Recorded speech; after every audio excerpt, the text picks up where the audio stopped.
Poem takes the form of an epitaph or testimonial to the life that they have lived or wish they lived or have regrets about in one way, shape, or form. All of the poems are interrelated. Characters refer to one another. There's a lot of gossip and truth-telling about each other and about themselves. A lot of hidden stories that are uncovered that will remain hidden in life. And the sort of self-revelatory aspect of each of these poems makes them an ideal source of material for the actors at this point in their training, for what we're trying to exercise. Spoon River Anthology serves to introduce them to period, character, physical and vocal adjustments. You know, as James said, you'll see some of them beginning to make some attempt at costuming and altering their speech, altering their physical behavior as they approach a character. But the most important thing that they exercise in this class is personal meaning. How they, as actors, develop and sustain their own individual personal response to the text that they have chosen. At times, the actors will be addressing you directly, either as people who are passing by, as members of Spoon River. At other times, they will be dealing directly with one another in a partnership kind of situation.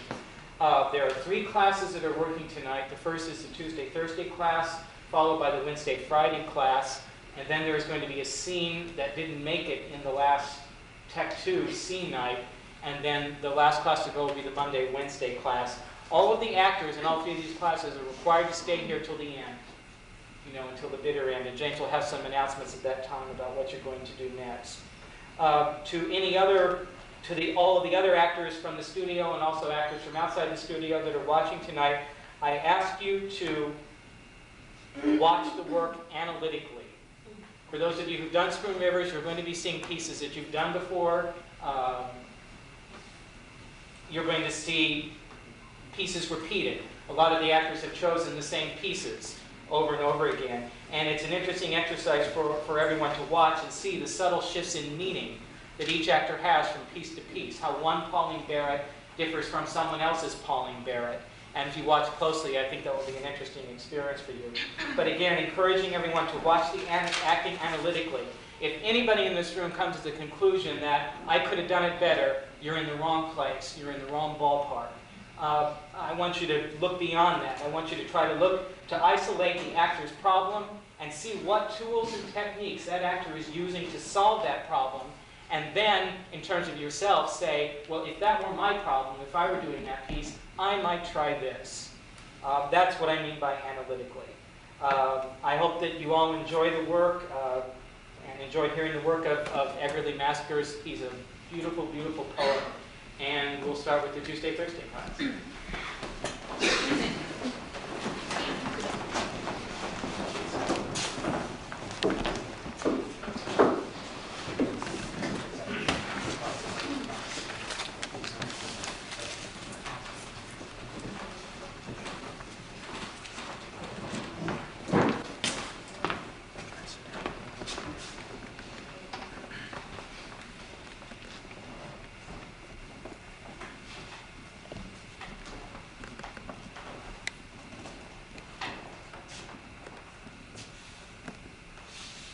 I loathed you, Spoon River. I tried to rise above you. I was ashamed of you. I despised you as the place of my nativity. And there in Rome, among the artists, speaking Italian, speaking French, I seemed to myself at times to be free of every trace of my origin.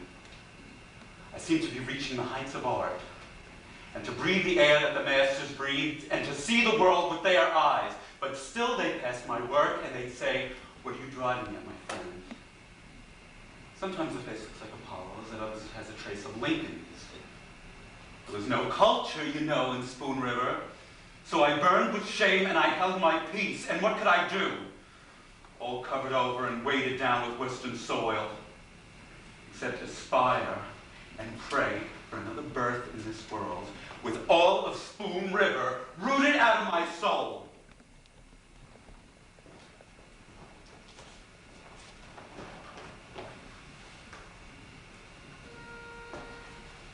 They first charged me with disorderly conduct because there was no statute on blasphemy. And later, they locked me up as insane, where I was beaten to death by a Catholic guard. My offense was this. I said God lied to Adam and destined him to lead the life of a fool, ignorant that there is evil in this world as well as good.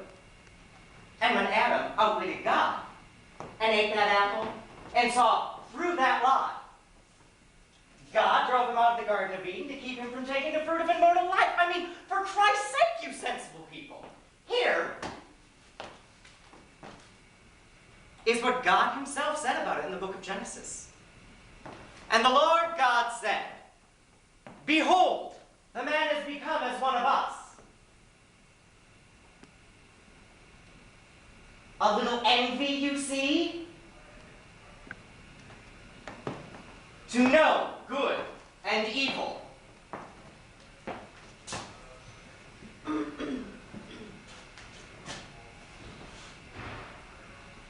Well, the all is good lie is exposed.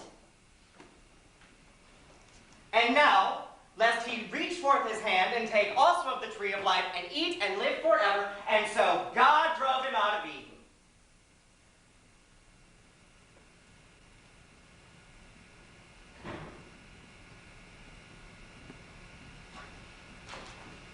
Well, the reason I think God crucified his own son to get out of the wretched temple is because it sounds just like him.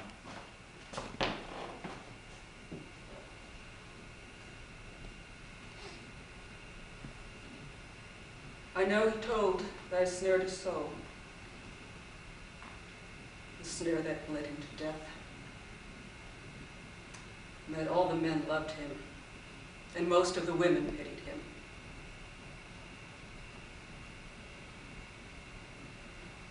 But suppose you're really a lady and you have delicate tastes, and you loathe the smell of whiskey and onions,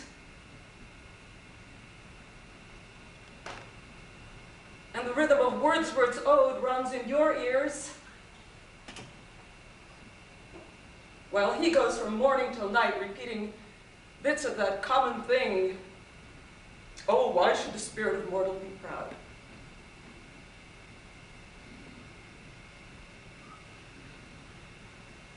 And then suppose you're a woman well endowed,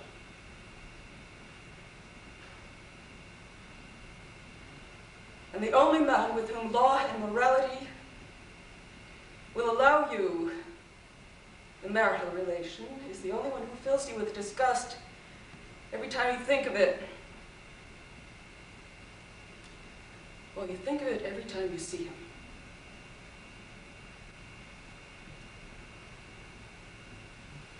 That's why I drove him away from home to live with his dog in a room in the back of his office.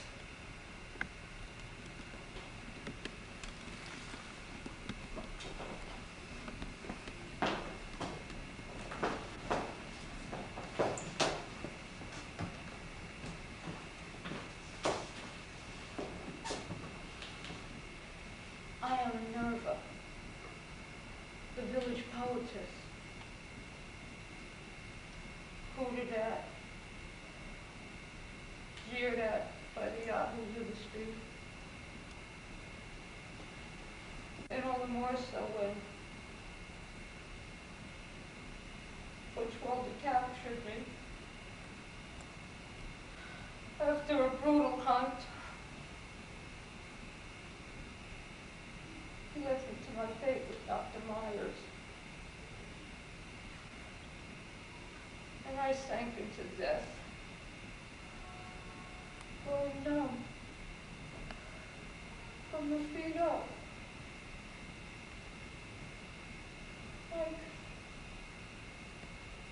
stepping deeper and deeper into a stream of ice.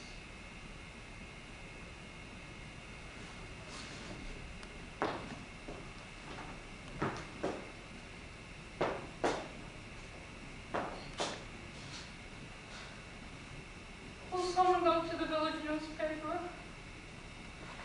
and gather into a book the verses I wrote? They thirsted so for love. They hungered so for life.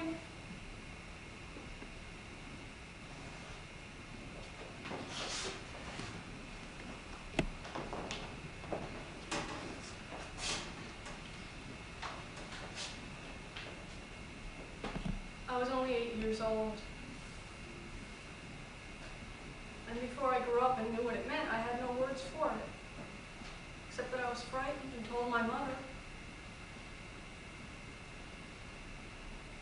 And that my father got a pistol and would have killed Charlie, who was a big boy, 15 years old. Except for his mother.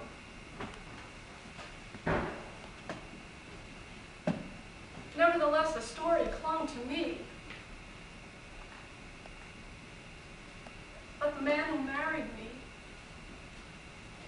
a widower of 35, was a newcomer and never heard it until 2 years after we were married.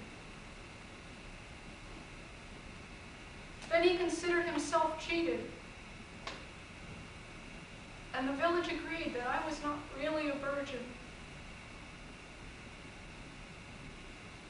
Well, he deserted me. And I died the following winter. Of ideals. Beware of giving your love away to any man alive.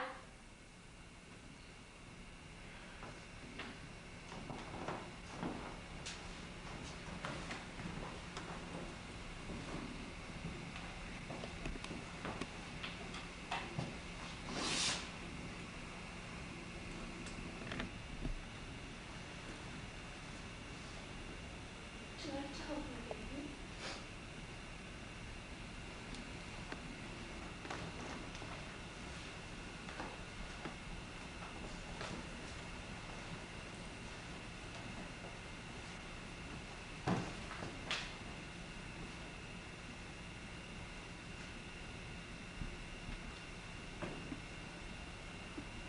I was a peasant girl from Germany.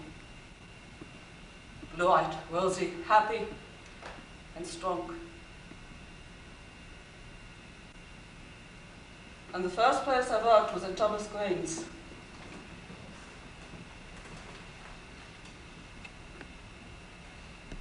On a summer's day when she was away,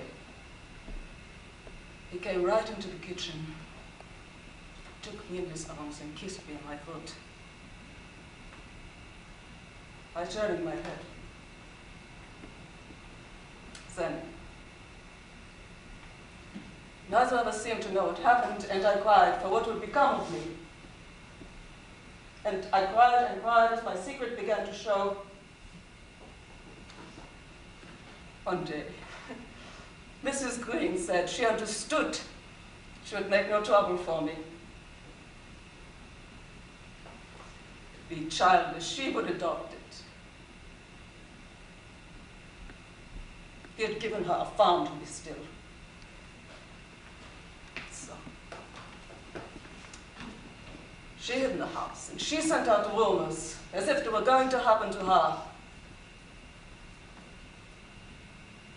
And told me that the child was born.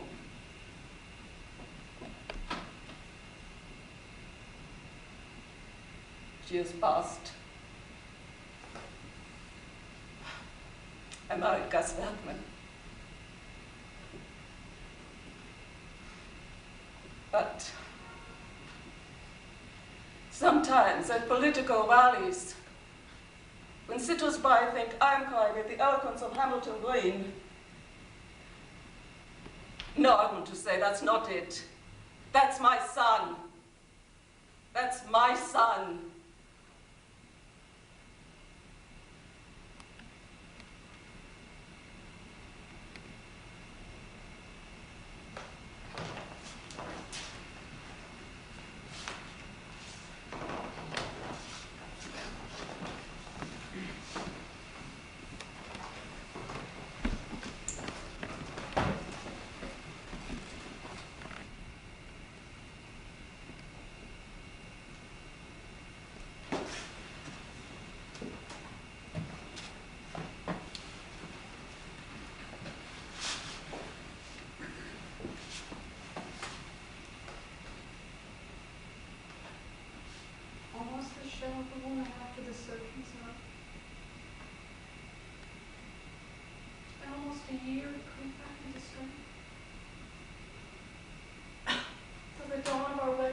any old family, I see myself again.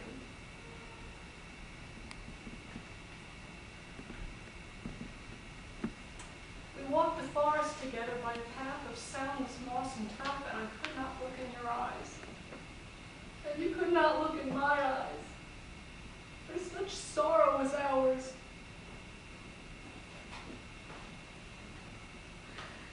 The beginning of gray in your hair, and I but a shell of myself. And what did we talk of? Sky and water. Anything else to hide our thoughts? And then a gift of wild roses set on the table to grace our dinner. Poor heart. How bravely you struggle to imagine and live a remembered rapture. But my spirit drooped as the night came. And you left me alone in my room, as you did when I was a bride.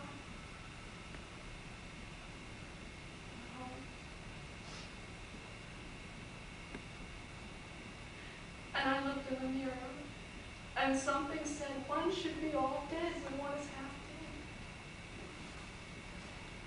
Nor ever mock life, nor ever cheat love. And I did it looking in the mirror. Dear, have you ever understood?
Dust with my dust.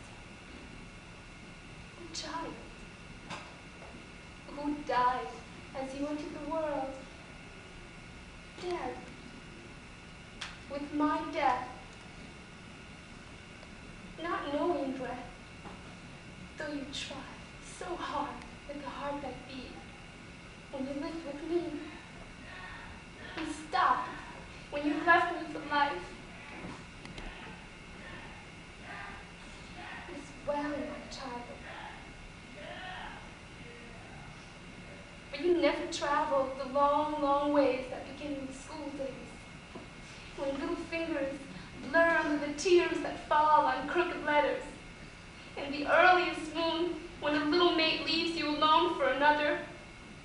And the sickness and the face of fear by the bed. The death of a father or mother. And the shame for them, or poverty. The maiden sorrow of school days ended, and the eyeless nature that makes you drink from the cup of love, though you know it's poisoned. To whom would your flowered face have been lifted? Botanist, weakling, cry of what blood to yours, pure or foul? It makes no matter. It's blood that calls to our blood. And then your children. What might they be?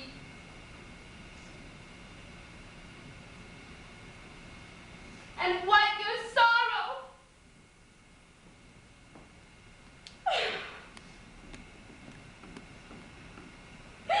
Child. Child. Death is better than life.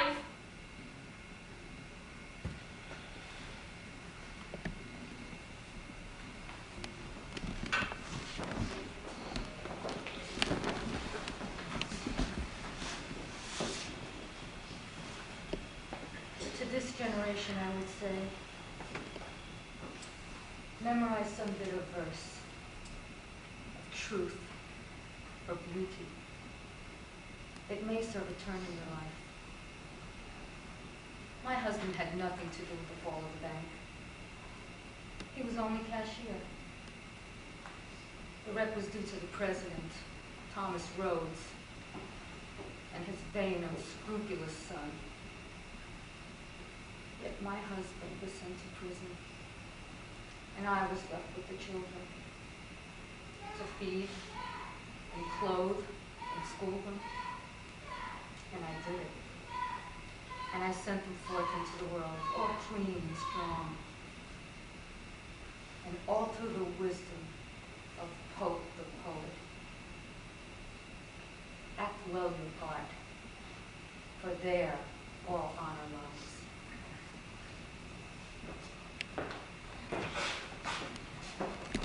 Okay. Here, returning after having sold a shipload of cattle in the German city Hamburg.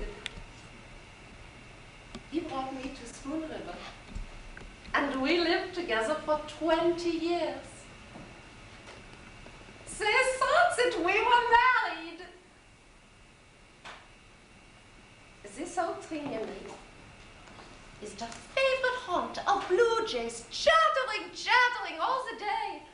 And why not? For my very dust is laughing, for thinking of this humorous thing called life.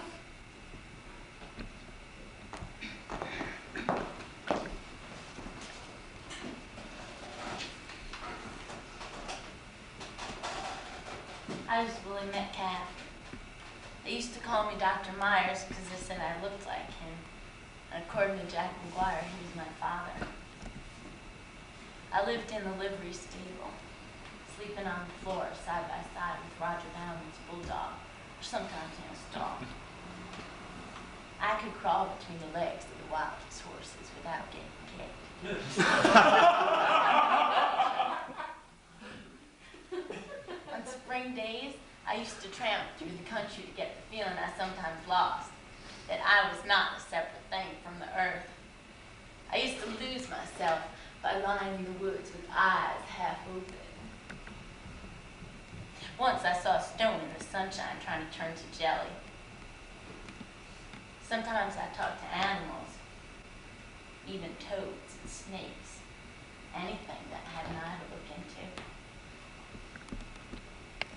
On April days in this cemetery, the dead people gathered around me, still, like a congregation in silent prayer.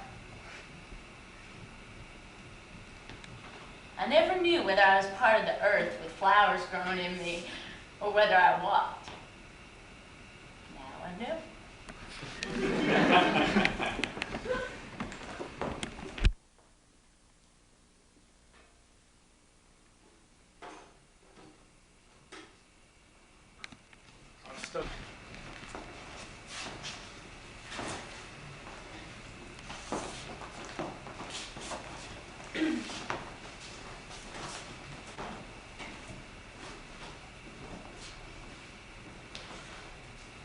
We quarreled that morning, for he was 65 and I was 30. And I was nervous and heavy with the child whose birth I dreaded. I thought of the last letter written to me by that estranged young soul whose betrayal of me I had concealed by marrying the old man.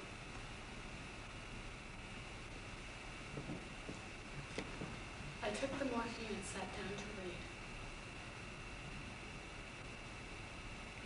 And across the blackness that came over my eyes, I can still see the flickering light of these words now. Jesus said unto him, Verily I say unto thee, today thou shalt be with me in paradise.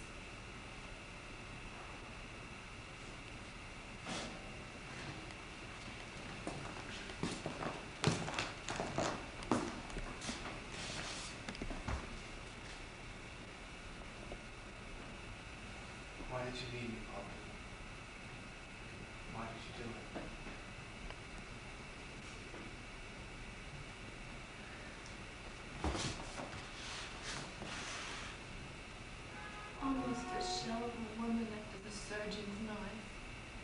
almost a year to creep back into street, till the dawn of our wedding to Senor found me my seeming self again. We walked the forest together along the tapped, soundless moss and turf. But I could not look in your eyes, and you could not look in my eyes, for such sorrow was ours. Beginning of gray in your hair, and I but a shell of myself. And what did we talk of? Sky and water? Anything most to hide our thoughts. Your gift of wild roses set on the table to grace our dinner. Poor eye, how bravely you struggled to imagine and live a remembered rapture.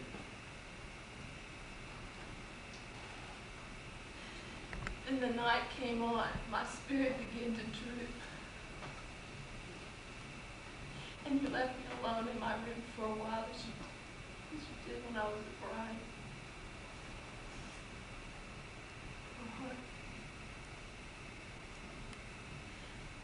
And I looked in the mirror and something said, it is better to be all dead than half dead, nor ever mock life, nor ever cheat love.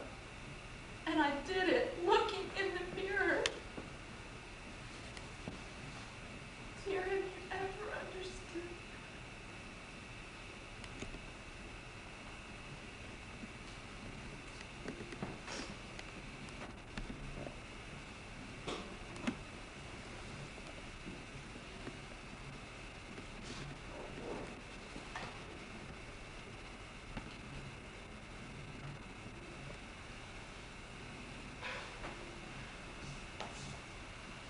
I am Minerva, the village poetess.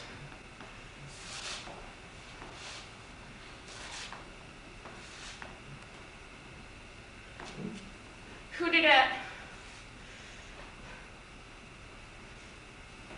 cheered up by the alleys of the street, for my heavy body, cockeye, and roaming walk.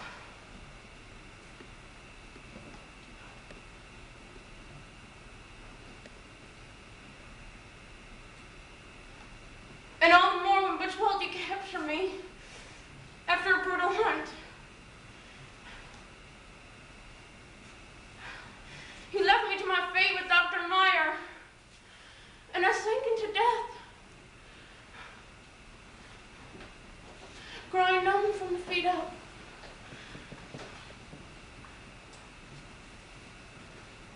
Like one stepping deeper and deeper into a stream of ice.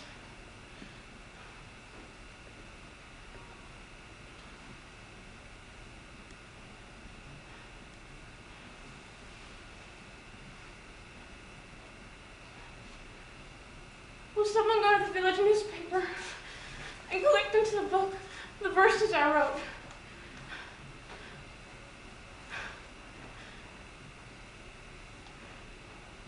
I thirsted for love.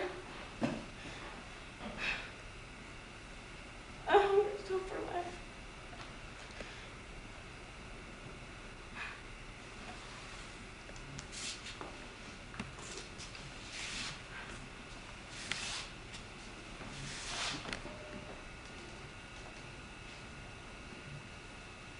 They got me into a Sunday school in Spoon River. They tried to get me to drop Confucius for Jesus. I could have been no worse off if I had tried to get them to drop Jesus for Confucius. For, without any warning, as if it were a prank,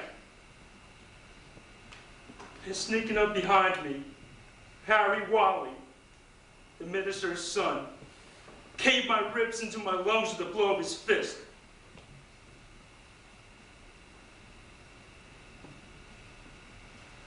Now I shall never go home again in Peking. And no children shall worship at my grave.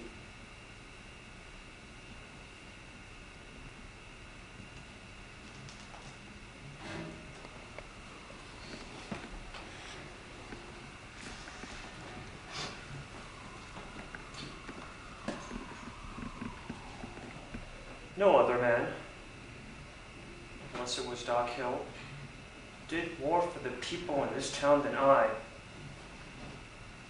All the weak, the halt, the improvident, those who could not pay came to see me. I was good-hearted. Easy, Dr. Myers.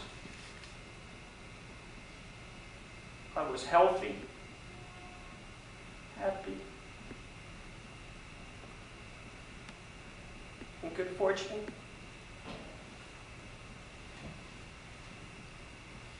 This with the congenial mate, my children raised, all wedded, doing well in the world. Then one night, Minerva the poetess came to me in her trouble, crying. I tried to help her. She died. They indicted me. The newspapers disgraced me. My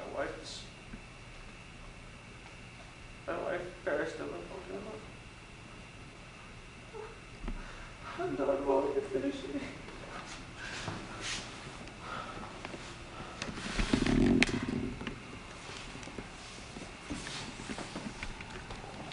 I loathed you, Spoon River.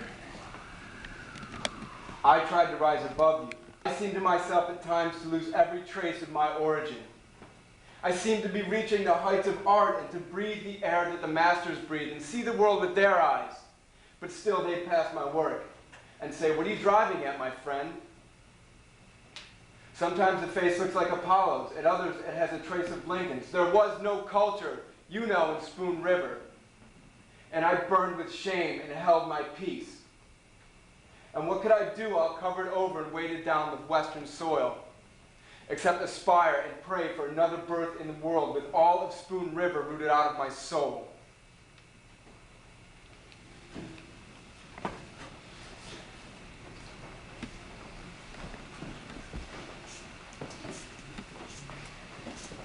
Yes, here I lie like a stunted rose bush, in a forgotten place by the fence, where thickets from several woods crept over, growing sparsely.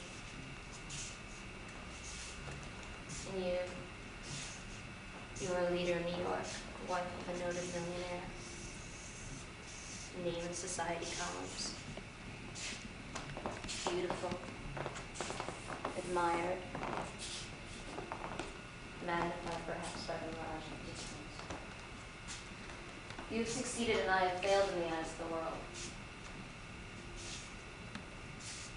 You are alive and I am dead. Yet I know I vanquished your spirit. And I know that lying here, far from you, unheard of among your great friends, in the brilliant world where you move, I am the incomparable power over your life that robs it of complete triumph.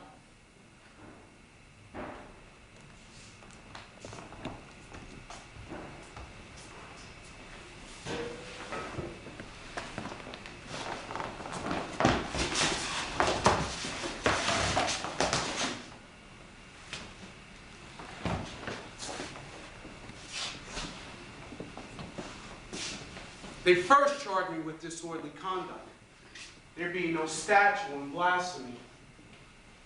Later, they locked me up as insane, where I was beaten to death by a Catholic guard. My offense was this. I said, God lied to Adam. He destined him to lead the life of a fool, ignorant that there's evil in the world as well as good. And when Adam outwitted God, and he ate that apple, and he saw through that lie, God drove him out of Eden to keep him from taking the fruit of immortal life. God sakes, you sensible people. Here's what God himself says about it in the book of Genesis.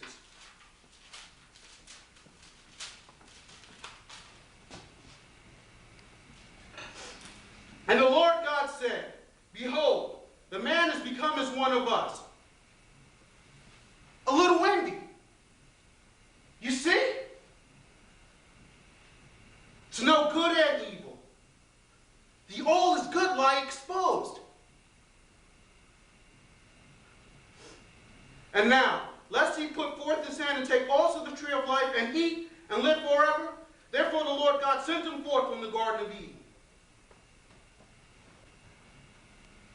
The reason I believe God crucified his own son, to get out of this wretched tangle, it sounds just like him. Clothing and overalls all day long, for 14 hours a day and 315 days a year for more than 20 years, saying yes'm and yes sir and thank you 1,000 times a day, and all for $50 a month, living in this stinking room in the Rattle Trap commercial, compelled to go to Sunday school, listen to the Reverend Abner Pete 104 times a year for more than an hour at a time, because Thomas Rose ran the church, as well as the store and the bank. So while I was tying my necktie that morning, I suddenly saw myself in the glass. My hair all gray, and my face like a sodden pie. So I cursed, and cursed. You damned old thing! You cowardly dog! You rotten pauper! You rogue slave! Till Roger Bauman thought I was having a fight with someone, and looked through the transom just in time to see me fall from a broken vein in my head.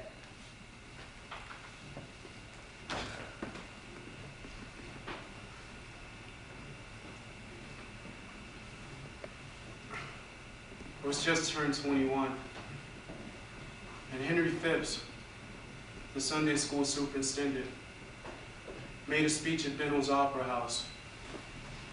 The honor of the flag must be upheld, he said, whether it be assailed by a barbarous tribe of Tagalogs or the greatest power in Europe.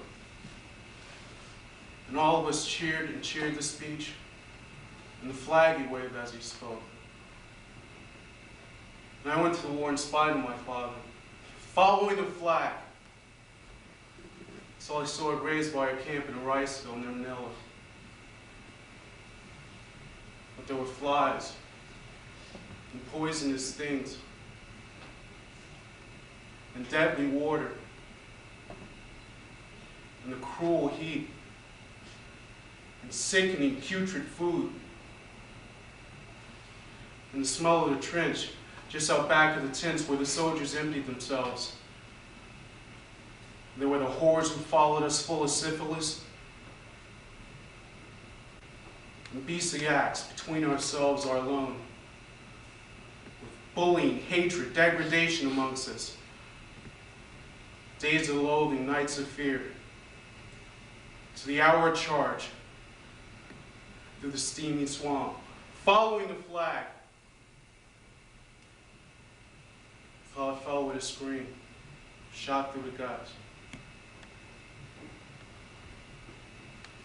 Now there's a flag over me in Spoon River. A flag. A flag.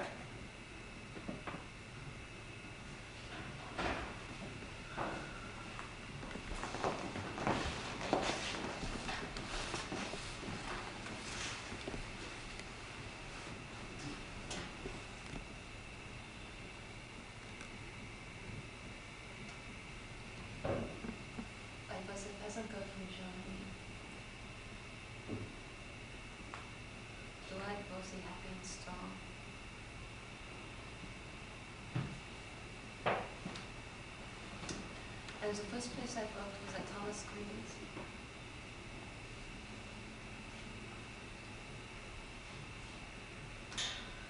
On a summer's day where she was away,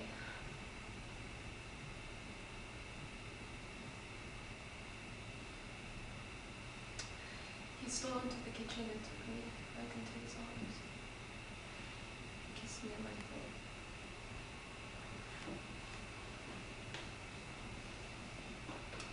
I took in my hair.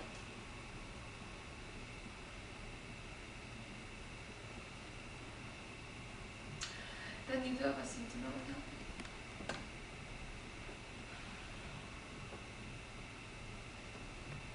And I cried for what would become of me. And I cried.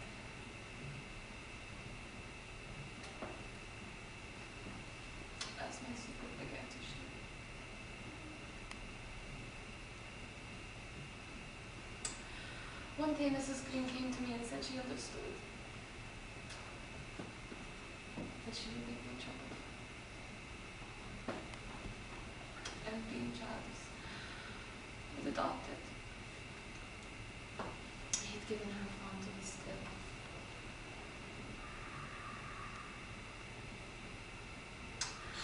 So all went well.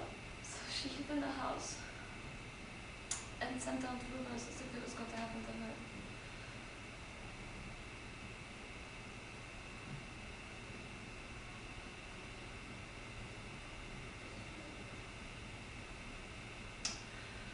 And all went well.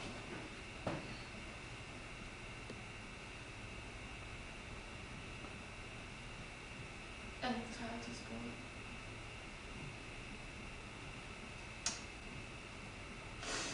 They were so kind to me. Later on, I married Gus Workman. And years passed.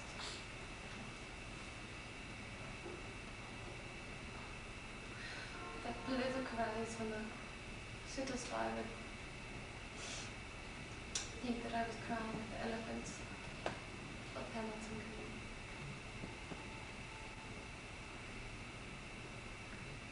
That was all.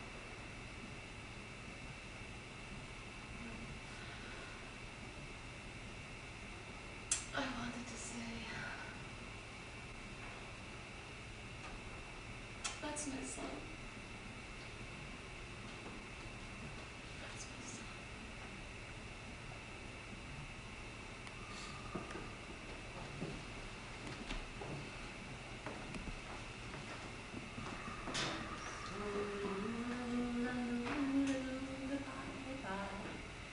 Do you want the moon to play with, or the stars to hold away with? They'll come if you don't cry. So lullaby, in your mommy's arms are creeping, and soon be sleeping. Lula, lula, lula.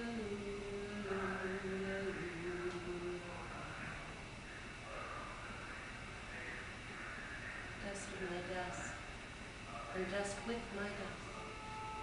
Oh, child who died as you entered the world, dead with my death. Not knowing breath, though you tried so hard. With a heart that beat when you lived with me and stopped when you left me for life. It is well, child. You never traveled the long, long way that begins with school days. Little fingers blur under the tears that fall on the crooked letters.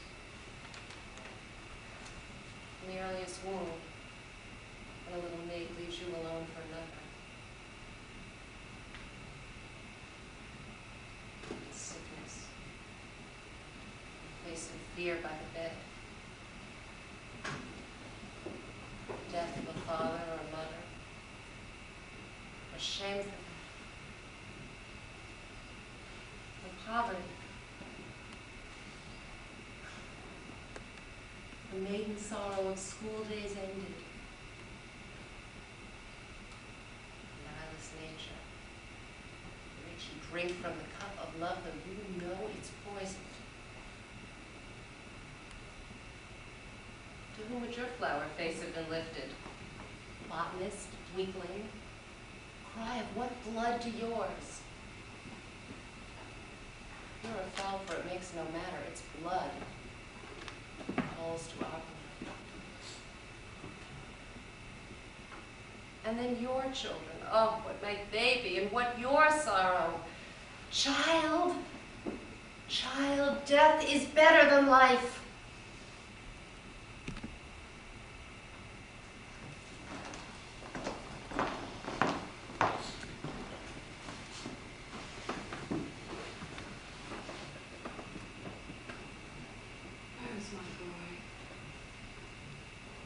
My boy, in what far part of the world?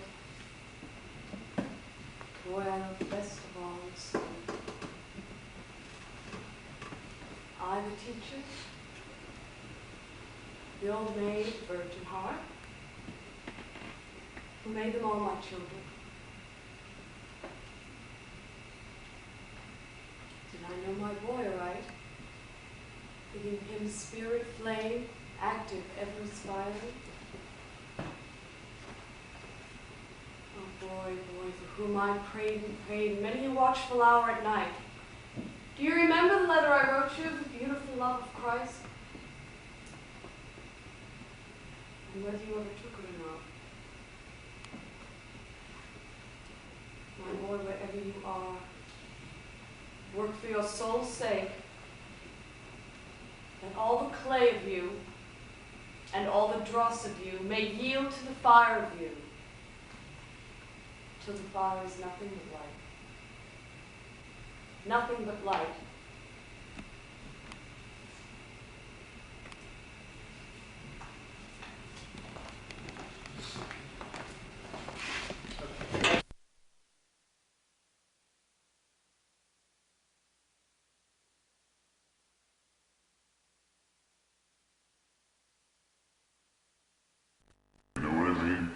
What?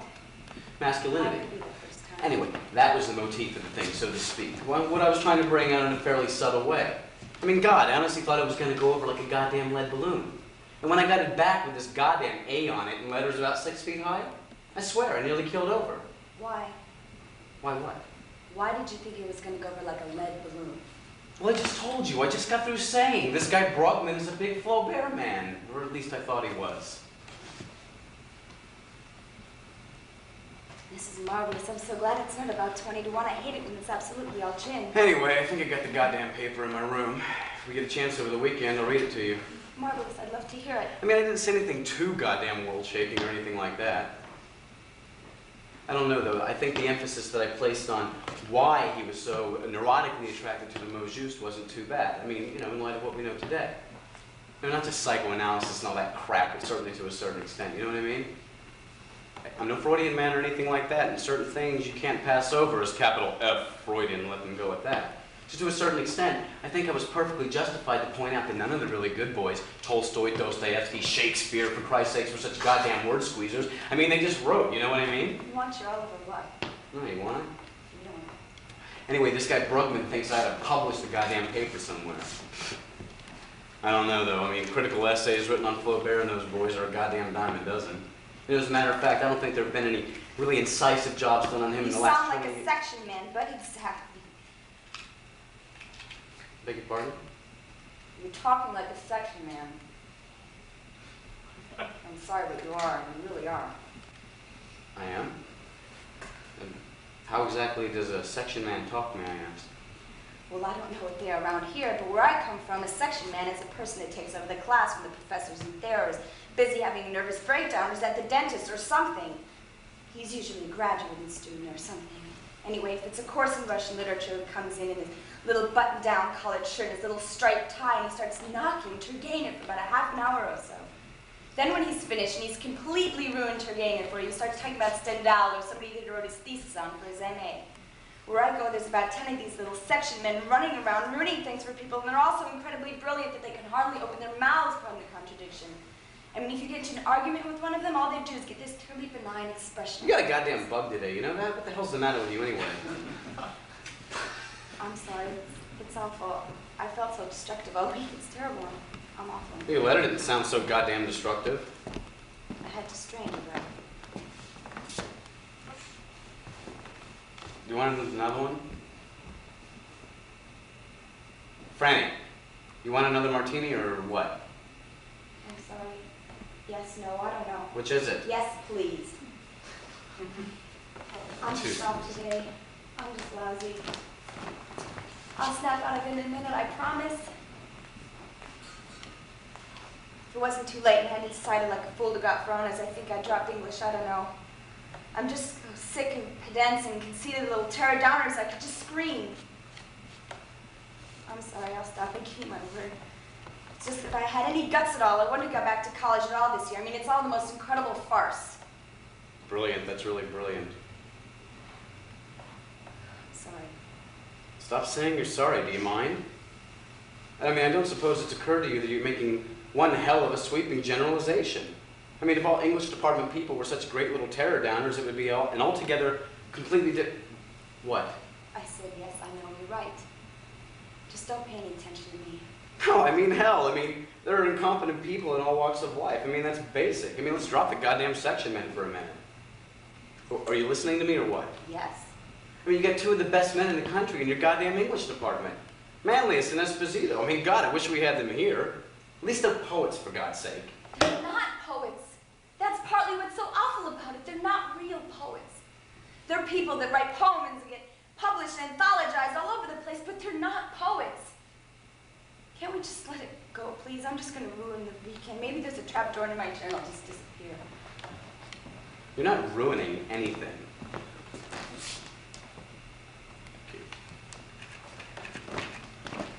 I'm just interested in finding out what the hell goes.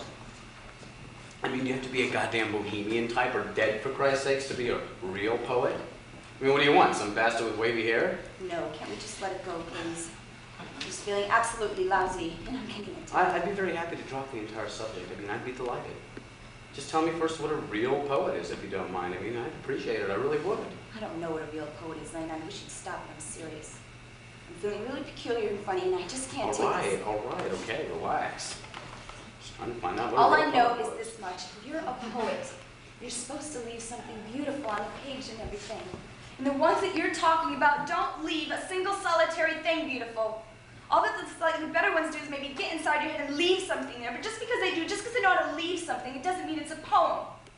It's probably just some kind of fascinating syntaxy droppings. Excuse the expression.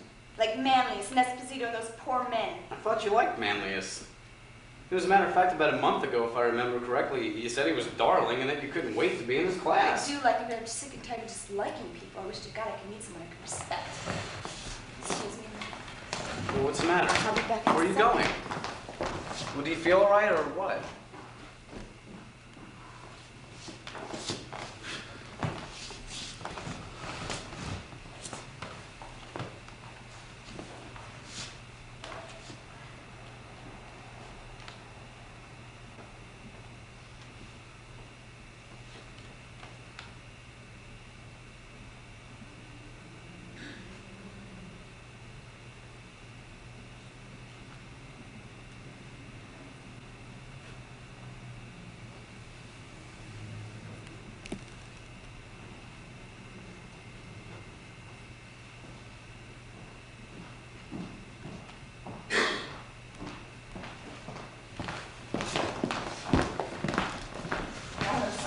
I died?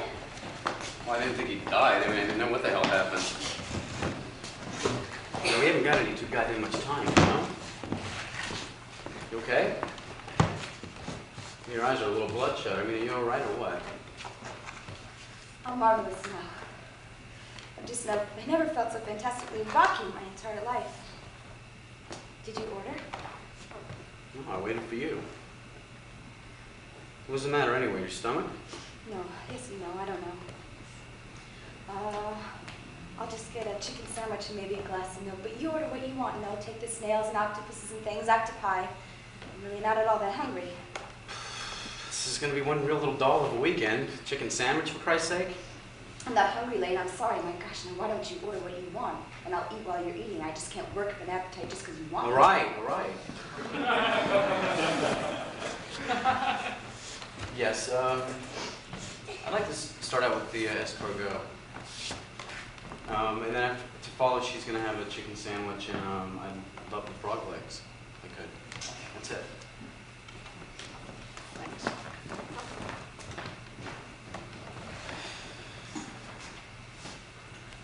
We're supposed to be up at 10 Bridge at 1:15, 1:30, incidentally, no later. I told Wally that we'd probably all meet together for a drink before the game, and then maybe we'd all go to the stadium in his car. You mind? What do you like, Wally? I don't even know who he is. You've met him about 20 times, for God's sakes. Wally Campbell, Jesus, if you've met him once, you've met him 1,000 times. Listen, don't hate me because I can't remember someone immediately. Especially when they look like everybody else. Talk, dress, and act just like everybody else. It isn't just that there's anything horrible about him or anything like that. It's just that for 4 solid years, I kept seeing Wally Campbells wherever I go. I know when they're going to be charming. I know when they're going to start telling me some nasty gossip about some girl that lives in your dorm. I know when they're going to ask me what I did over the summer. I know when they're going to pull up a chair or straddle it backwards and start bragging in some terribly quiet voice or name-dropping in some terribly quiet, casual voice. There's an unwritten law of certain people of certain social or financial bracket that can be named up just as much as they like, just as long as they say something terribly disparaging about the person as soon as they've dropped his name, that he's a bastard, that she's an nymphomaniac, or takes drugs all the time, or something horrible like that. I'm sorry. It isn't just Wally Campbell. I'm just picking on him because you mentioned him, because he looks like someone that spent the summer in Italy or someplace. He spent the summer in France, for your information. Look, I know what you mean, though, but I think you're being goddamn unfair All about right, the whole France. It isn't just Wally. It could be a girl. If he was a girl living in my dorm, he would have been painting scenery in some summer stock company, or bicycled through Wales, or taken an apartment in Manhattan, and worked in a magazine, or lived in a something. It isn't, it's everybody. I mean, everything everybody does is so, I don't know, not wrong or even meaner than stupid necessarily. Just so sad and meaningless and sad-making. And the worst part of it is, even if you go bohemian or something crazy like that, you're just conforming just like everybody else, just in a different way. I feel so funny. I think I'm going crazy. Maybe I'm already crazy and I don't even know it. You're pale. You're pale as hell, you know that? I'm fine. I'll be fine in just a minute.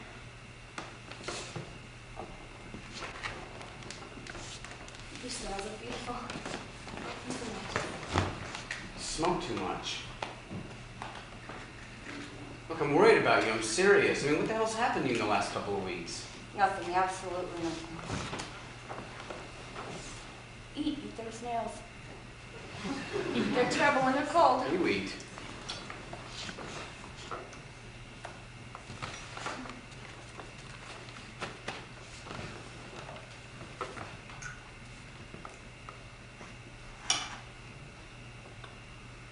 How's the play?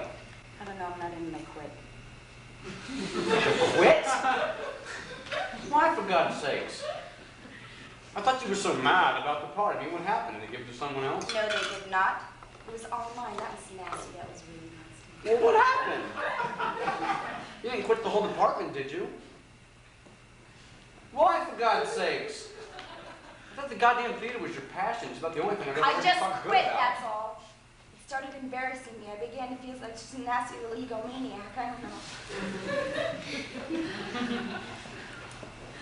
It's just that it seemed like such poor taste to want to act in the first place. I mean, all that ego.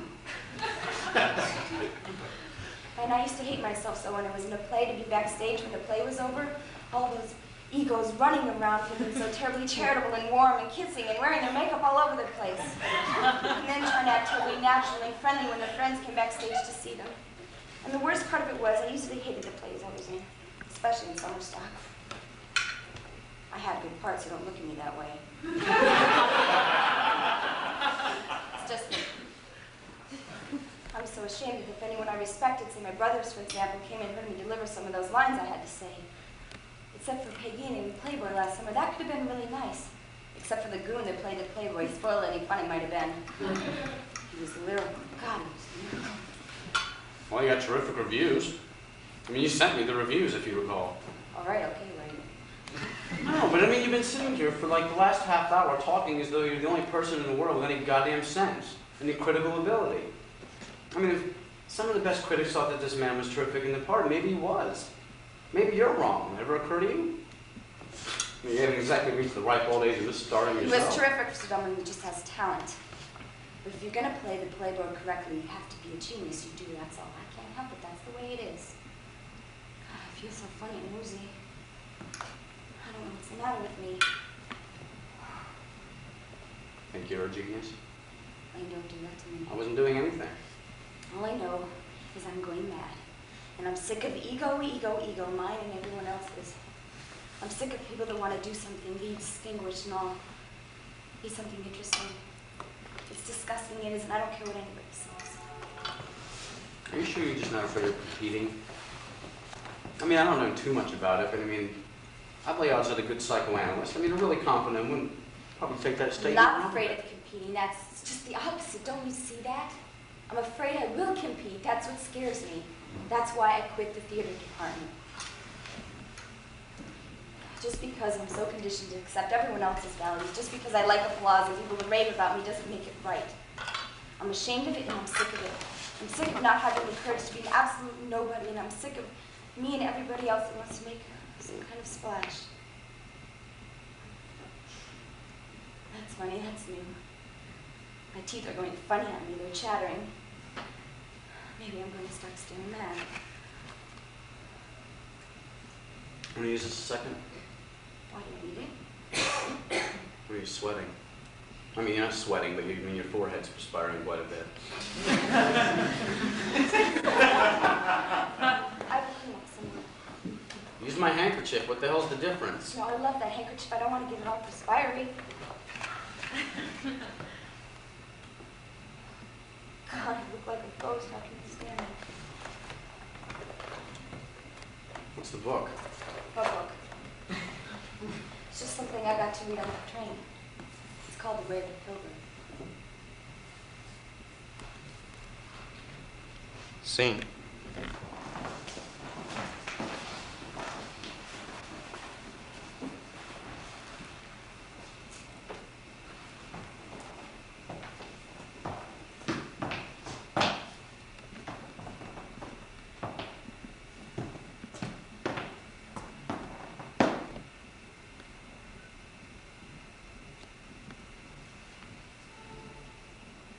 How does it happen? Tell me. I, who was most erudite of lawyers, who knew Blackstone and Coke almost by heart, who made the greatest speech the courthouse ever heard, and wrote a brief that won the praise of Justice Briggs, huh? Who?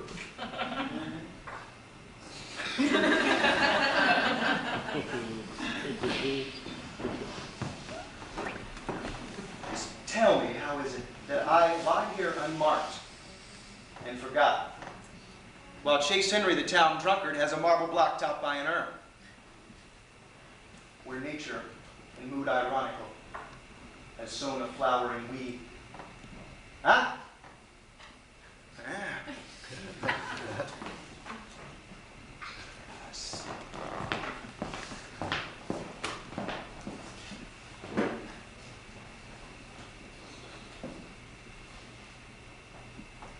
Herbert broke our engagement in 8 years.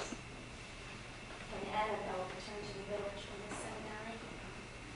Oh. Me.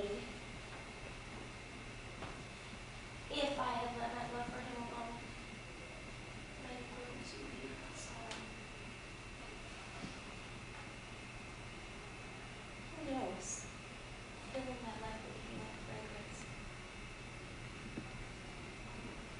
But I tortured it, and I poisoned it, and I blinded its eyes, and it became hatred, deadly ivy, instead of clematis, and my soul fell from its support. Its tendrils tangled and decayed. Do not let the will play garden to your soul, unless you are sure that it is wiser than your soul's nature.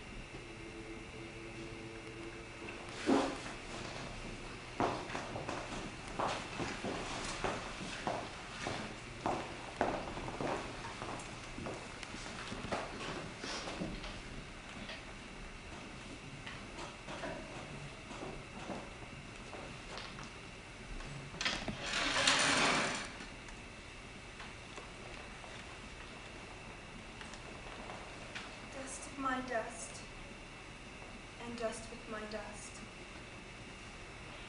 O child who died as you entered the world, dead with my death. Not knowing birth when you tried so hard. The heart that beat when you lived with me, stopped when you left me for life. It is well, my child. You'll never travel the long, long way that begins with school days when little fingers blur under the tears that fall on the crooked letters. earliest school, when a little mate leaves you alone for another, and sickness, and the face of fear by the bed, the death of a father or mother, or shame for them or poverty, and the maiden sorrow of school days ended. I was nature. That makes you drink from the cup of love, though you know it's poison. To whom would your flower face have been lifted? Weakling, botanist. Cry of what blood to yours, pure or foul, for it makes no matter. It's blood that calls to our blood. And then your children, oh, what might they be, and what your sorrow? Child death is better than life.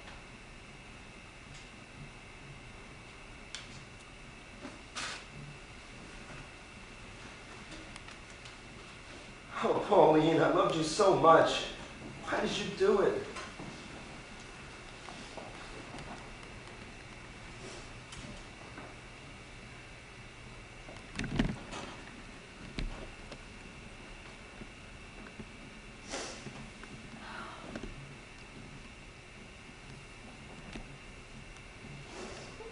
Almost the shell of a woman since the surgeon's knife. And almost a year creeped back into strength. The dawn of our wedding decennial found me my singing self again.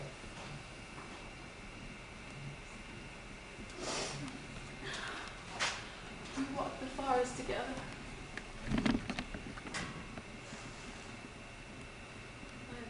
Soundless moss and turf. But I could not look into your eyes, and you could not look into my eyes, for such sorrow as ours. The beginning of gray in your hair, and I but a shell of myself. And what did we talk of? Sky and water? Anything most to hide our thoughts. And your gift of wild roses that you brought to set the table to grace our dinner. Poor heart. How bravely you struggled to imagine and live a remembered rapture. And my spirit began to droop as night came on. And you left me alone in my room as you did when I was a bride. Poor heart. And I looked into the mirror, and something said one should be all dead when one is half dead, nor never mark life, nor ever cheat love. And I did it looking there in the mirror.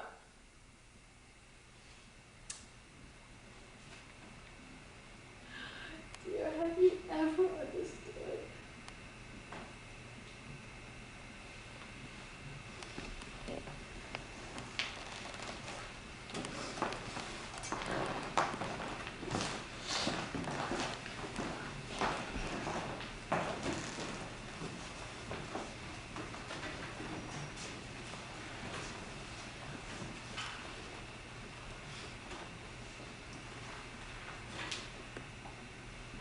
I was a peasant girl from Germany.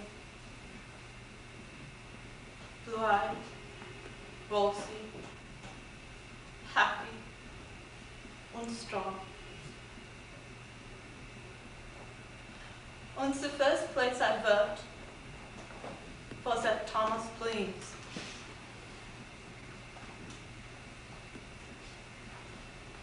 On a summer's day, when she was away, he stole into the kitchen and took me right in his arms and kissed me on my throat by turning my head. Then, neither of us seemed to know what happened. And I cried for what would become of me. Und cried as mein secret began to show. One day, Mrs. Green said she understood and would make no trouble for me. And being childless, would adopt it. He had given her a farm to be still. So she hid in the house and sent out rumors as if it were going to happen to her. All went well, and the child was born. They were very kind to me. Later, I married Gus Bertram, and the years passed. But at political rallies, when sitters by thought I was crying at the eloquence of Hamilton Green, no, that was not it. I wanted to say, that's my son. That's my son.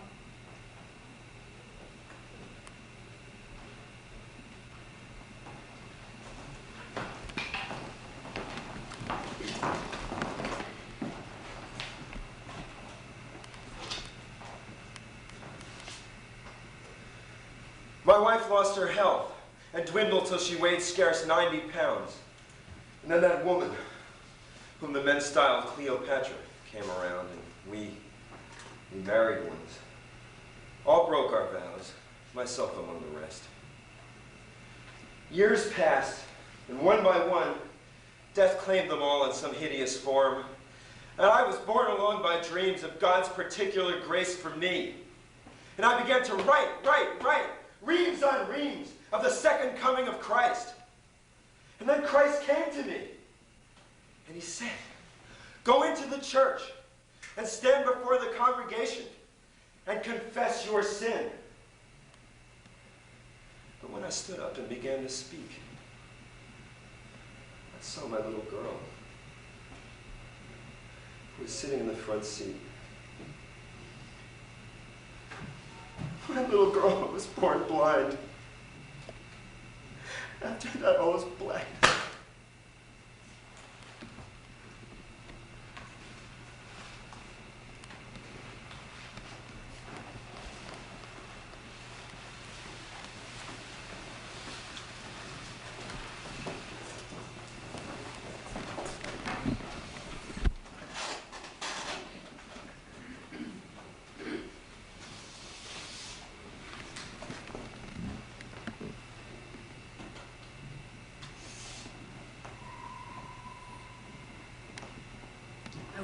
As great as George Eliot, but for an untoward fate. For look at the photograph of me made by Pennewitt, chin resting on hand, deep set eyes, gray too, and far searching. But there was the old problem. Should it be celibacy, matrimony, or unchastity? And then John Slack, a rich druggist, wooed me, luring me with the promise of leisure for my novel. And I married him, giving birth to 8 children, and had no time to write. It was all over with me anyway when I ran the needle in my hand while washing the baby's things. And died of lockjaw. an ironical death. Hear me, ambitious souls. Sex is the curse of life.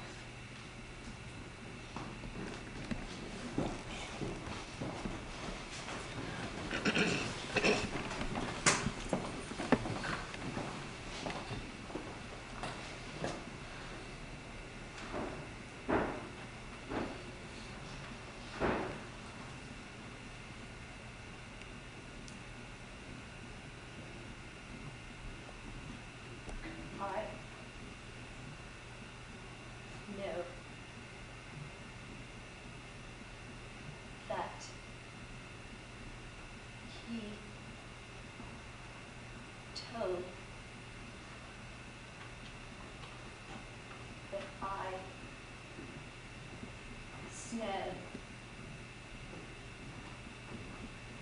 his soul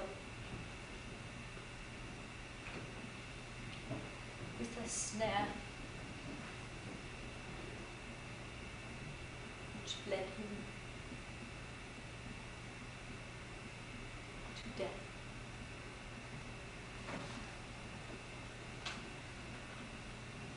And all of the men loved him. And most of the women pitied him.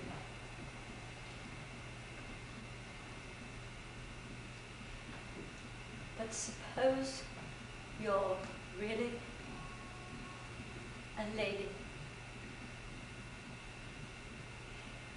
and have delicate tastes and loathe the smell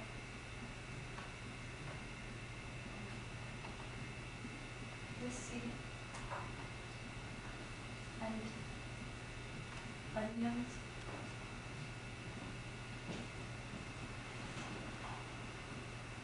and the rhythm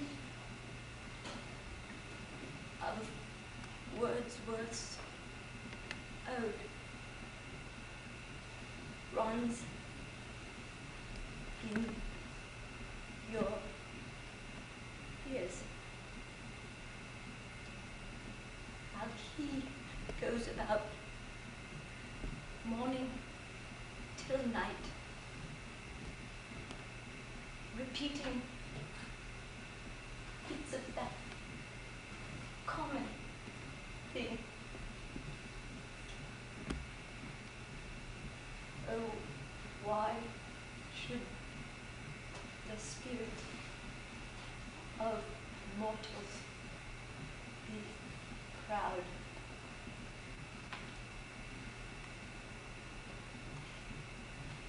And then suppose you're a woman well endowed, and the only man with whom the law and morality allow you the marital relation is the very man who fills you with disgust every time you think of it. While you think of it,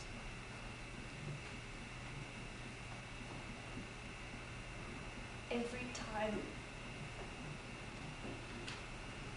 you see him,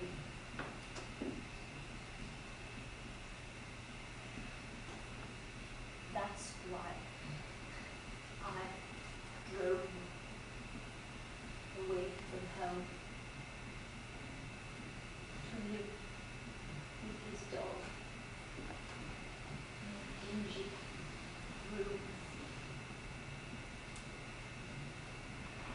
his office.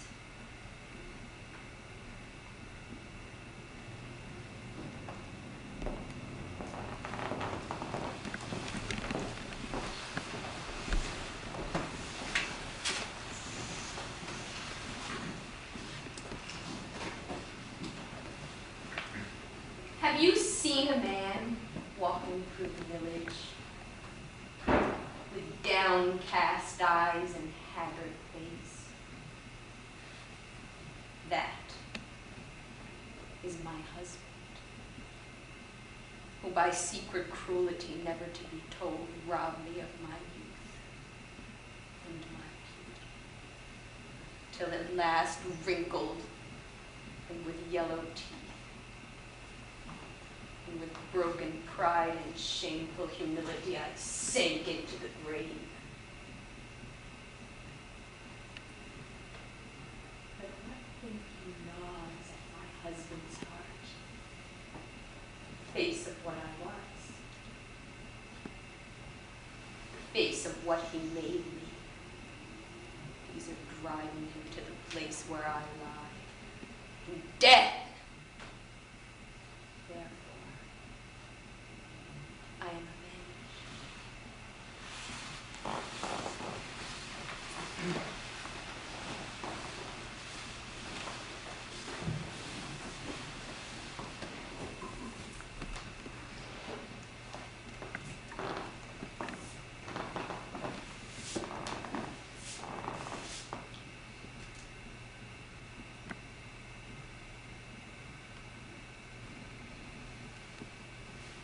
The very fall my sister, Nancy Knapp,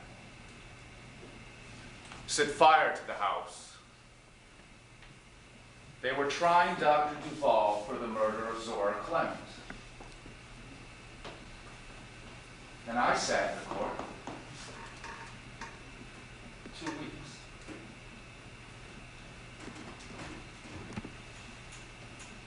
Listening to every witness. It was clear he had got her in a family way. And to let the child be born would not do. And what about me? With 8 children and 1 coming. And the farm mortgaged to Thomas Rhodes. And when I got home that night, the first thing I saw, right there, by the steps, where the boys had hacked for angleworms, was the hatchet.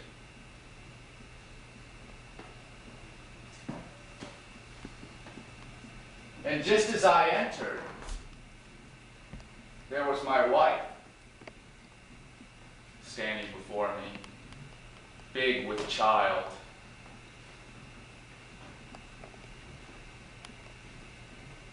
She started to talk of the mortgage farm. And I killed her.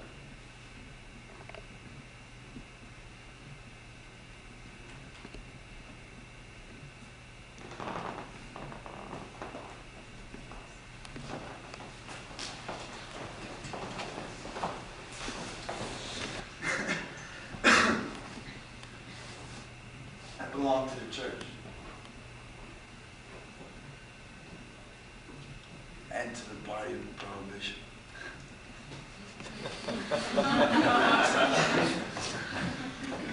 And the villagers, they thought I died of eating watermelon.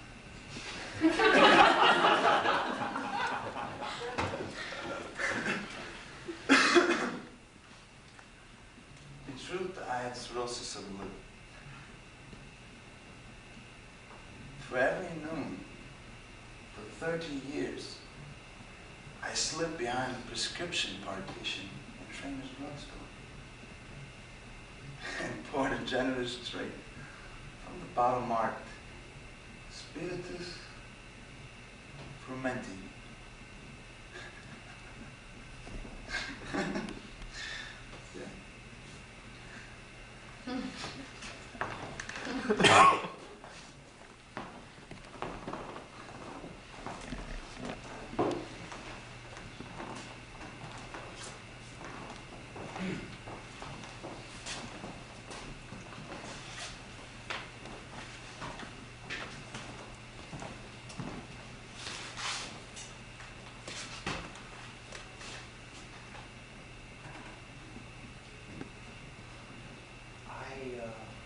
Wanted to go away to college, but Lucia and Persis wouldn't help me.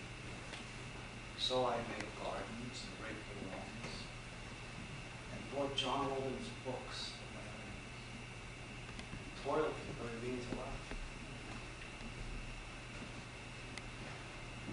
I wanted to marry Delia Prickett, but how could I do it before her?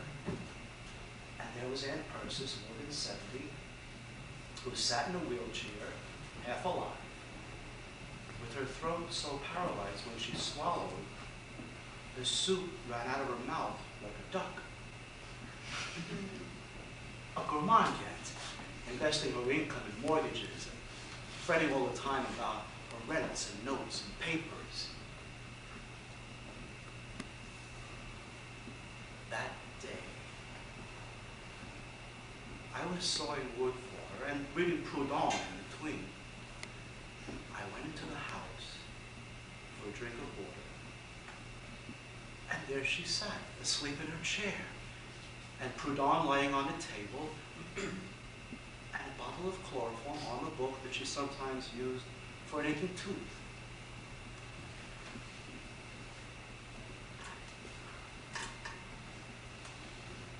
I poured the chloroform onto a handkerchief and held it to her nose until she died.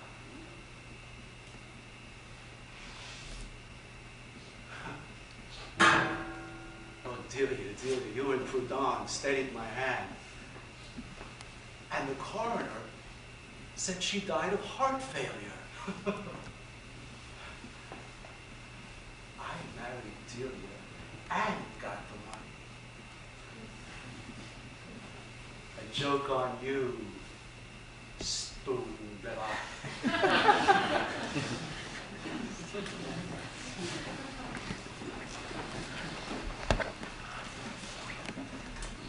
My parents thought that I would be as great as Edison, or greater. For as a boy, I made balloons and wondrous kites, and toys with little clocks and engines with tracks to run on. I made telephones of cans and thread. I played the cornet. I painted pictures, I modeled in clay, and I took the part of the villain in the opera room.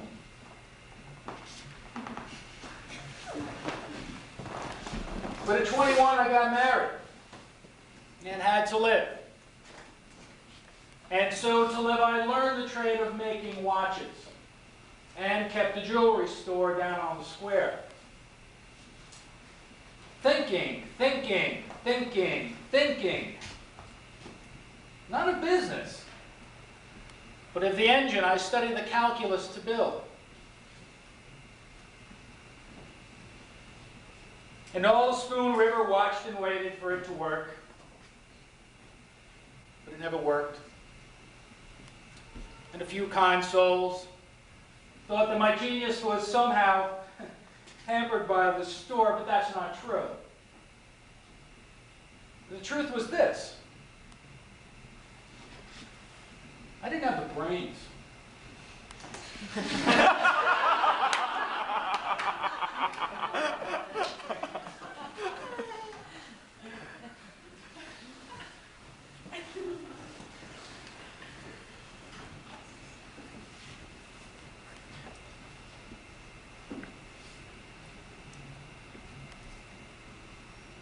I loathed you, Spoon River. I tried to rise above you. I was ashamed of you. I despised you as the place of my nativity. And there in Rome, among the artists, speaking Italian, speaking French, I seemed to myself at times to be free of every trace of my origin. I seemed to be reaching the heights of art. and to breathe the air that the masters breathed, and to see the world with their eyes. But still they pass my work and say, "What are you driving at, my friend?" Sometimes the face looks like Apollo's, and others it has a trace of Lincoln's.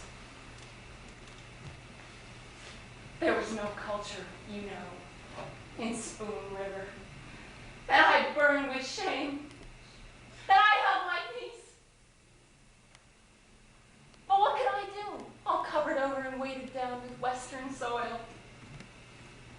Except aspire and pray for another birth in this world, with all of Spoon River rooted out of my soul.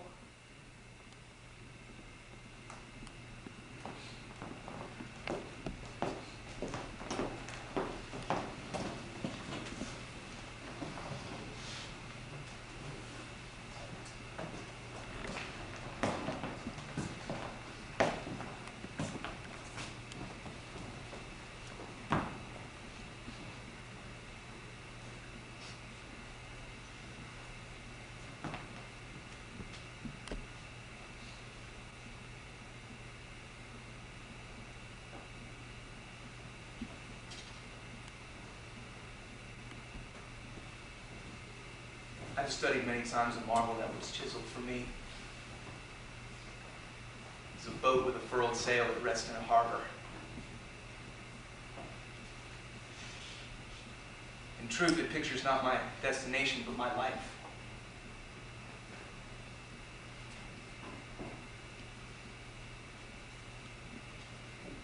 I was offered me, and I shrank from his disillusionment. Sorrow knocked at my door, and I was afraid.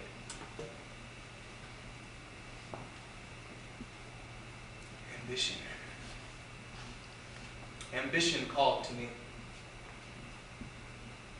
and I dreaded the chances. And all the while, I hungered for meaning in my life.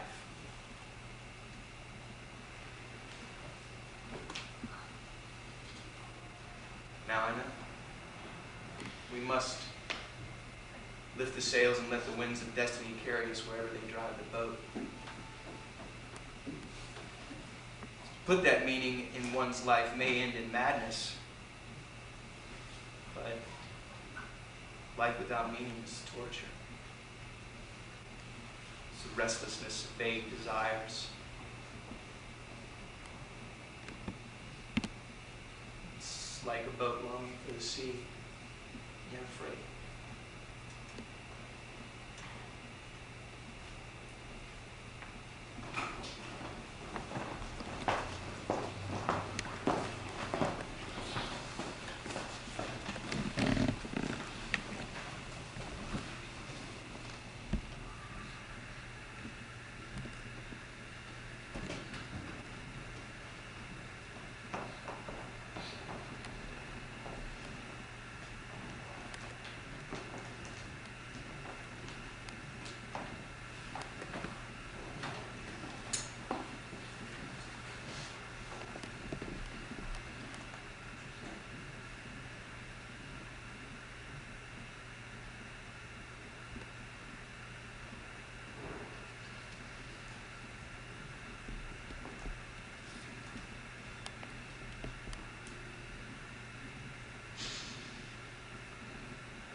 Father, thou canst ever know the anguish that smote my heart for my disobedience.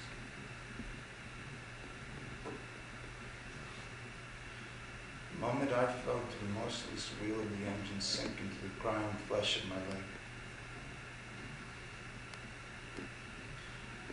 as they carried me down to the home of Widow Mars, I could see the schoolhouse in the valley to which I played truant to still rides upon the trains.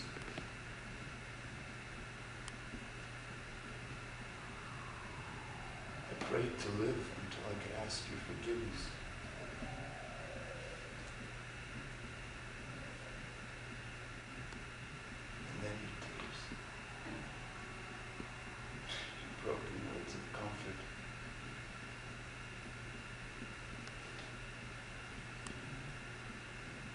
solace of that hour, I have gained infinite happiness.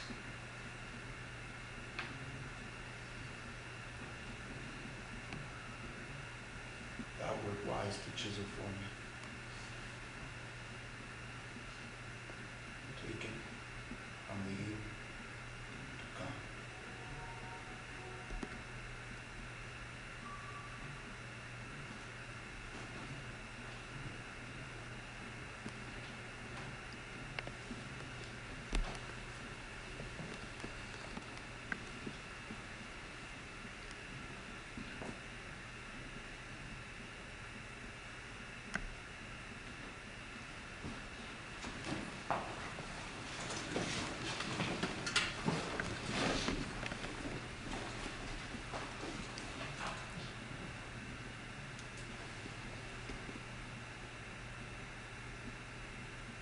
Well, Emily Sparks,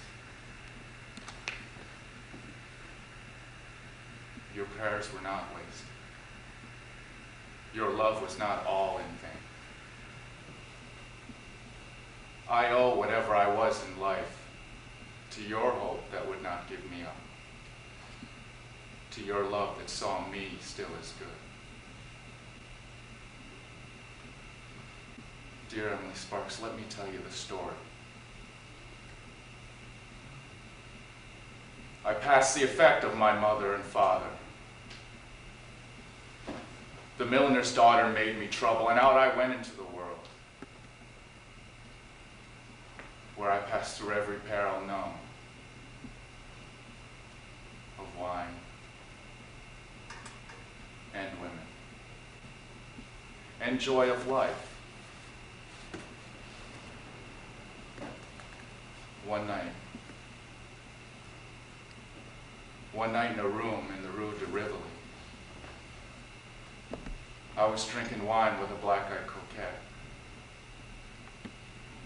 and the tears swam into my eyes. She thought they were amorous tears and smiled, for thought of her conquest over me.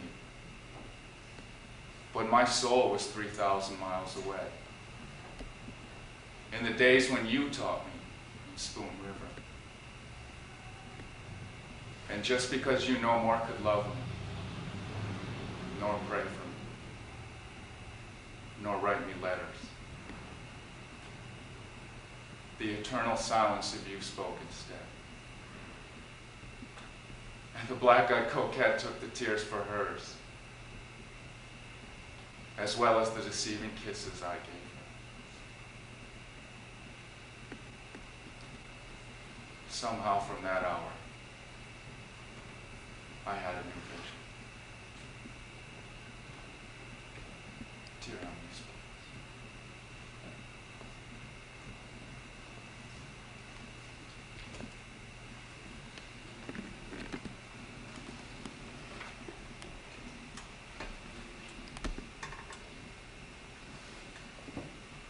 Where is my boy, my boy?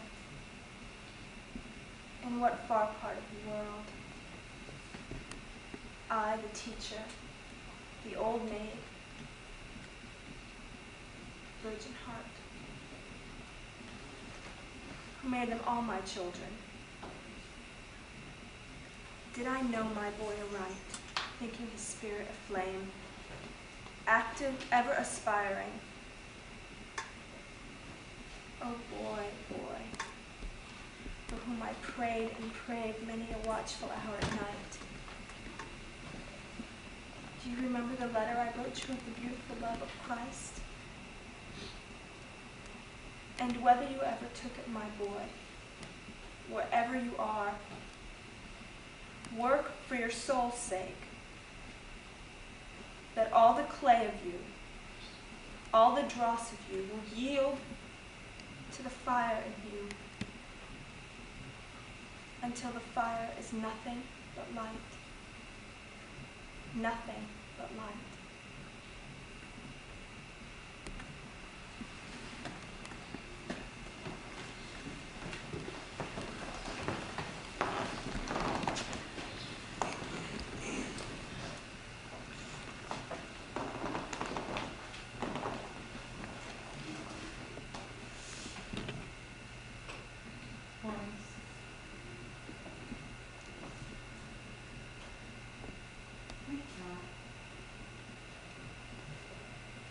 I am not here under this pine tree. The balmy air of spring whispers through the sweet grass, the stars sparkle, and whippoorwill calls. But thou grievest, while my soul lies rapturous in the blessed nirvana of eternal light.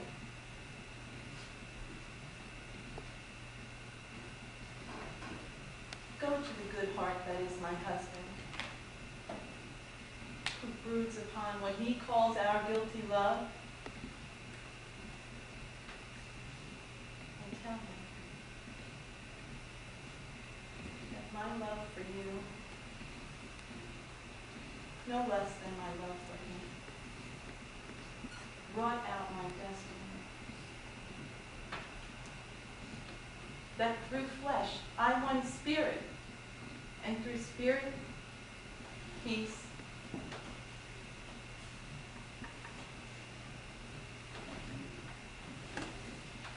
There is no marriage in heaven, but there is love.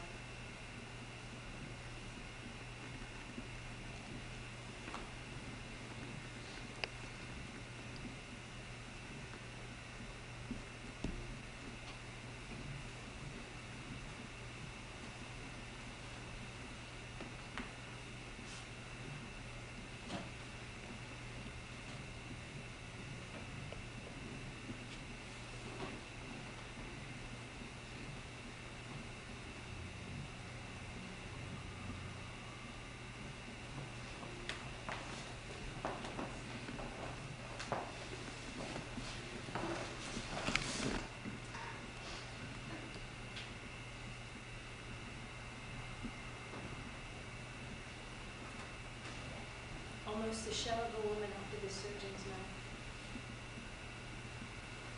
And almost a year to creep back into strength. Till the dawn of our wedding decennial found me, my seeming self again.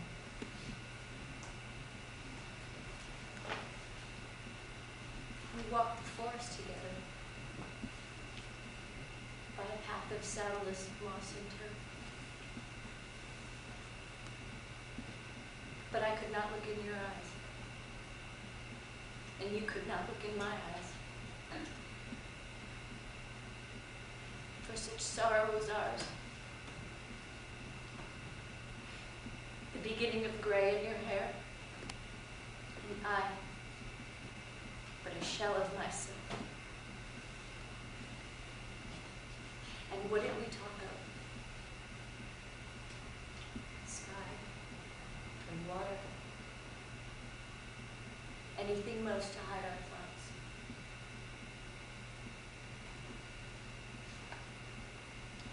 And then your gift of wild roses set on the table to grace our dinner. Poor heart.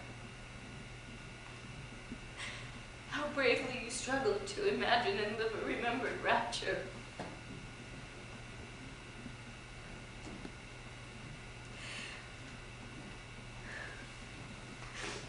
And my spirit drooped as the night came on.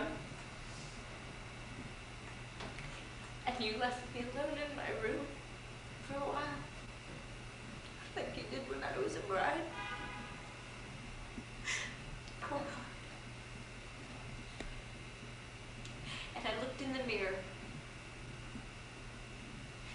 and something said, one should be all dead when one is half dead, nor ever mock life, nor ever cheat love. And I did it looking there in the mirror.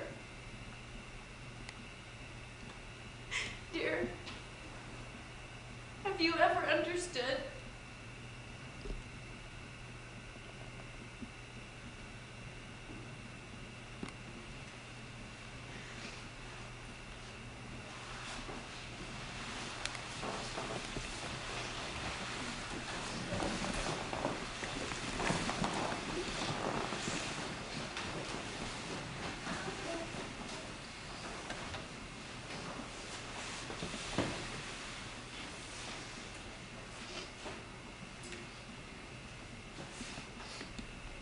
When Reuben Pantier ran away and threw me, I went to Springfield. There I met a lush, whose father, just deceased, had left him a fortune. He married me when drunk. My life was wretched. A year passed, and one day they found him dead. That made me rich. I moved on to Chicago. After a time, met Tyler Rontre, villain.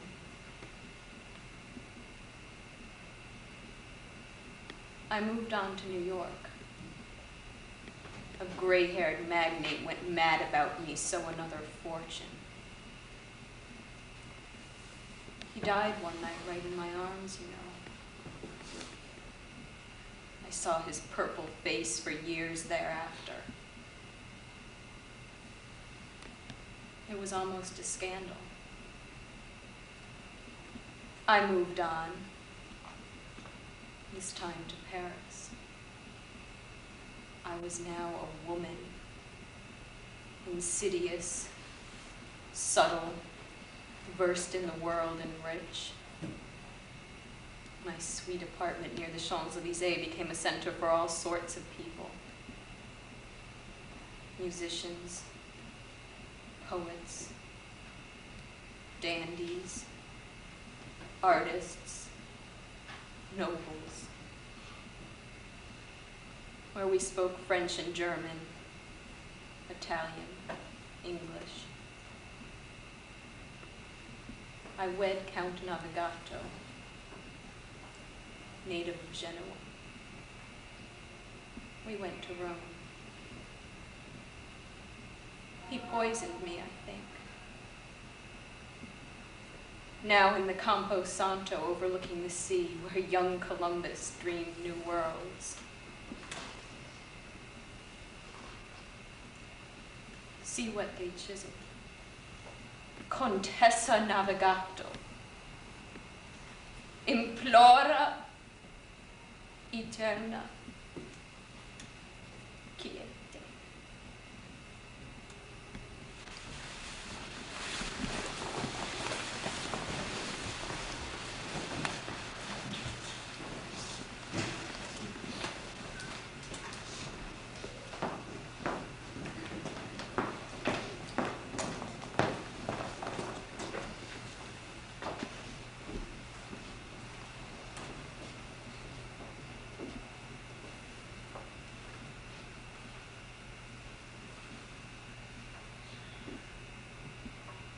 I know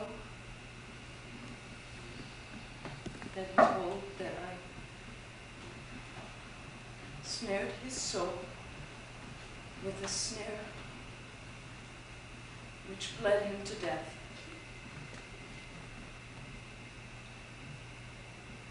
And that all the men loved him, and most of the women pitied him.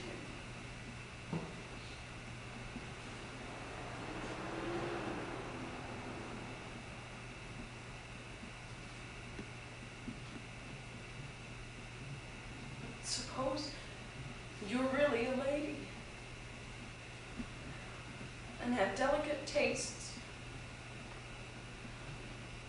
and loathe the smell of whiskey and onions and the rhythm of Wordsworth's ode runs in your ear while he goes about from morning till night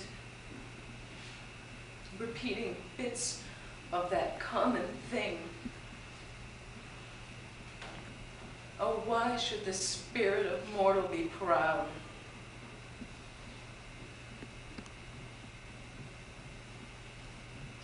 And then suppose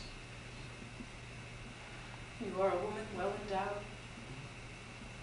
and the only man with whom the law and morality permit you to have the marital relation is the very man that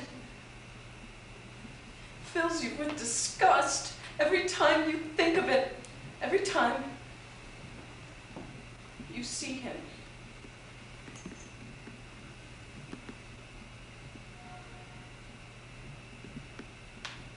That's why I drove him from home to live in a dingy room with his topics and his office.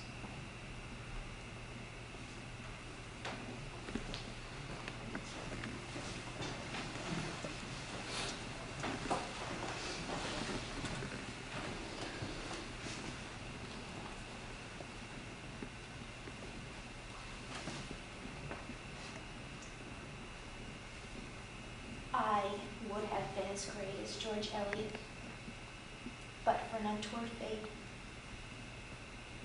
For look at the photograph of me made by Pennywit. Chin resting on hand, deep-set eyes, grudging parsimony. But there was the old problem. Should it be celibacy? Matrimony or chastity? Ben John Slack, the rich druggist, wooed me, luring me with the promise of leisure for my novel. And I married him, giving birth to 8 children. And I had no time to write.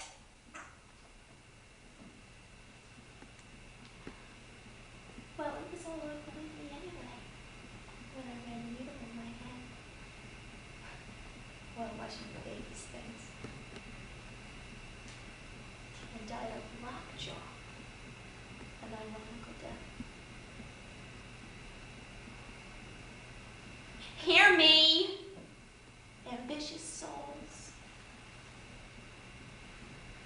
Sex is the curse of life.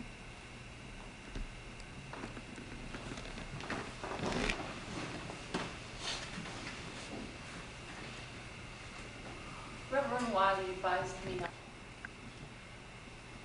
Now every gardener knows that plants grown in cellars or under stones are twisted and yellow and weak. And no mother would let her child suck diseased milk from her breast. Yet preachers and judges advise the raising of souls where there is no sunlight, only twilight. No warmth, only darkness and cold. Preachers and judges.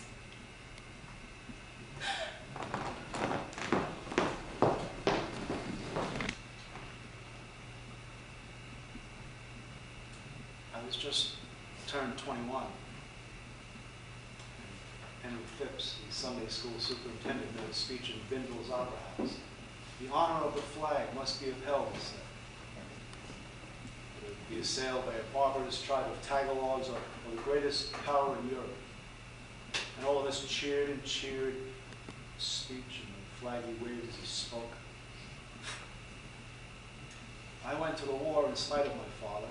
I followed the flag till I saw it raised by our camp in a rice field near Manila. And all of us cheered and cheered it. There were flies and poisonous things. There was the deadly water, cruel heat, and the sickening putrid food. And the smell of the trench just back of the tents where the soldiers went to empty themselves. And there were the hooers who followed us for syphilis. And beastly acts between ourselves or alone. The bullying, hatred, degradation among us. And days of loathing and nights of fear. To the hour of the charge through the steaming swamp, following the flag till I fell with a scream, shot through the guts. Now there's a flag over me in Spoon River. A flag.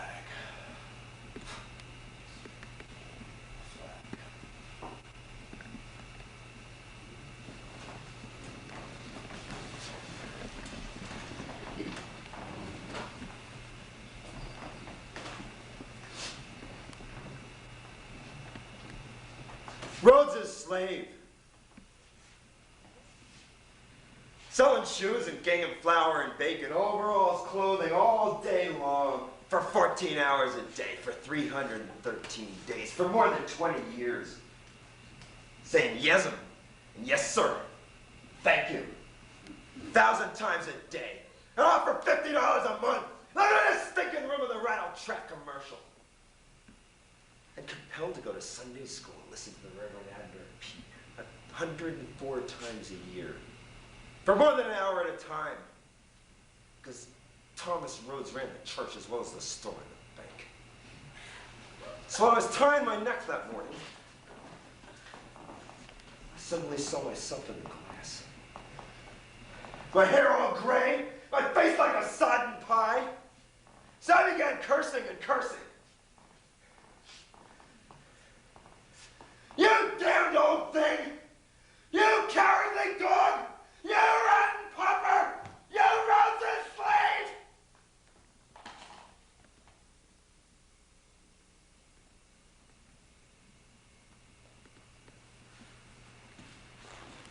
Till Roger Bauman thought I was arguing with someone. Looked through the transom just in time to see me fall on the floor in a heap. A broken vein in my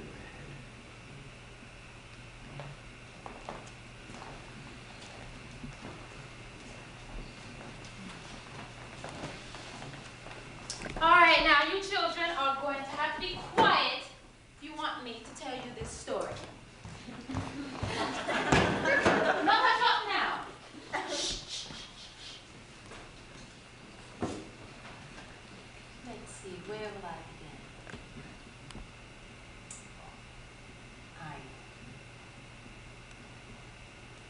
I wrote him a letter for old time's sakes, asking him to discharge my sick boy from the army. But maybe he couldn't read it. So I went into town and I asked James Garber, who wrote beautifully, to write him this letter. But that must have gotten lost in the mails. So I traveled all